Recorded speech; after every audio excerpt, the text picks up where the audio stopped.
Venice and New York. The former is a city in Italy, the latter in the US, quite far apart, but they share more than their love for pizza. They now share a sinking feeling because New York City, just like Venice, is sinking due to the weight of its skyscrapers. It sinks about 2 to 4 millimeters a year. Doesn't sound very much, right? 4 millimeters is 3/20ths of an inch. This descent is so slow, it sounds almost amusing.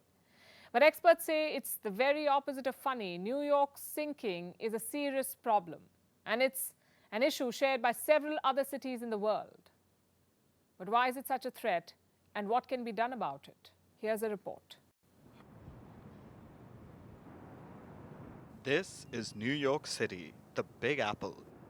It's America's most densely populated city, with over 8.4 million people. But do you know what else this city is home to? It's skyscrapers. New York is world famous for its buildings, and it has over 1 million of them.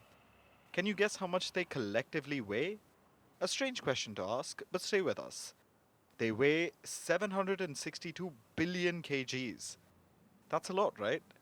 New York City would agree, because it's getting buried under the burden of its own weight. Correction, it's sinking due to this weight. And we aren't saying this, a study is.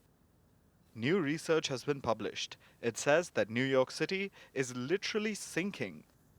Some areas are subsiding much faster than others, like Queens, Brooklyn, and Coney Island.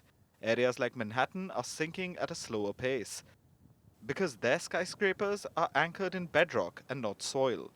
So different parts of the city are being impacted differently. But one thing is common. All of New York City should be worried, because it's sinking between 2 to 4 millimeters a year.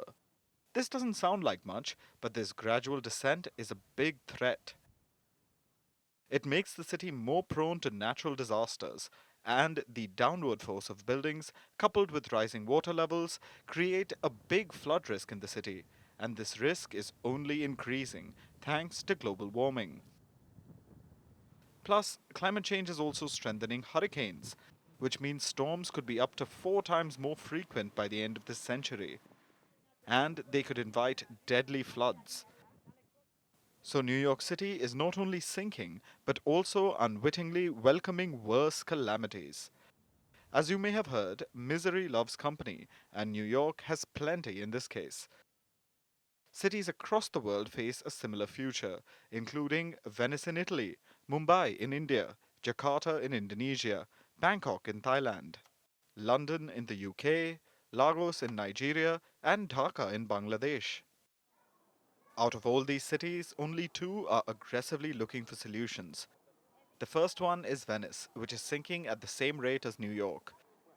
But after years of dithering, the tourist hotspot has built seawalls, costing Italy over $5 billion. They're helping as of now, but experts are doubtful about their long-term benefits. So climate change still seems to be winning the long race. The other city is Jakarta, the capital of Indonesia. It too is sinking, and at a much faster pace than New York. But Indonesia has a solution in mind, quite opposite to that of Venice. It has called Venice's seawalls a duct tape solution. So instead, it's building a new capital city from scratch, like the child who's about to lose a game and decides it's better to start a new one rather than persist with a losing cause.